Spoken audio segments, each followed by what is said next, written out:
হচ্ছে এরাই প্রথম এখানে দরবার হলের খবর নিয়ে আসে।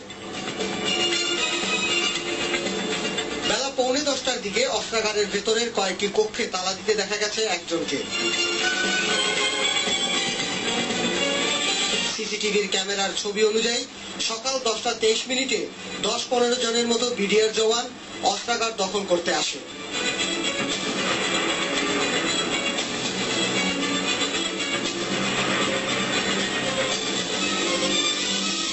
এ সময় সেখানকার অনেক বেসামরিক কর্মচারী হাত উঠিয়ে বেরিয়ে আসে।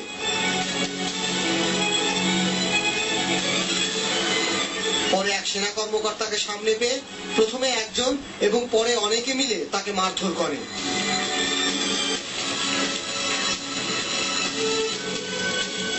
পরে সবাই মিলে তাকে বাইরে নিয়ে যায়।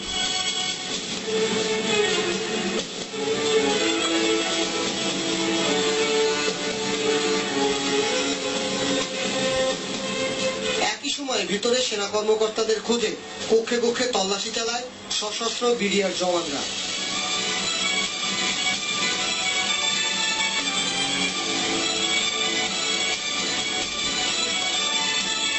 অস্ত্রাগার দখল শেষে জওয়ানরা দলে দলে সেখানে এসে অস্ত্র লুট করতে থাকে। এই ক্যামেরাটি বন্ধ হয়ে যায় 10:49।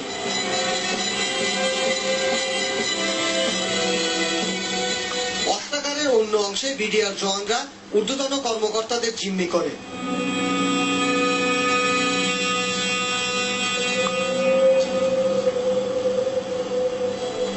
এ সময় কেউ বাধা দিলে তার দিকে অস্ত্র তাক করতেও দেখা গেছে সিসি ক্যামেরায়। সকাল 11:17 প্রথম গোলাবারুদের গুদামের দরজা ভাঙা হয়।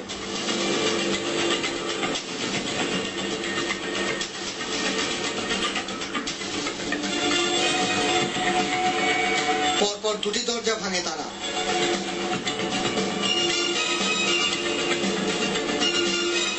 এরপর সেখান থেকে প্রথমে একটি পিকআপ ভ্যানে করে গোলাবারুদের বাক্স ওঠানো হয়। এরপর আনা হয় একটি বড় গাড়ি। 11:46 এই ক্যামেরাটিও নষ্ট করে ফেলে তারা। অস্ত্রাগারের আশেপাশে থাকা 9টি ক্যামেরা দিয়ে ওই দিনের ছবি সংগ্রহ করেছে তদন্ত কর্মকর্তারা, যার মধ্যে কমপক্ষে 5টি দুপুর 12টার মধ্যে বিকল করে দেয়া হয়।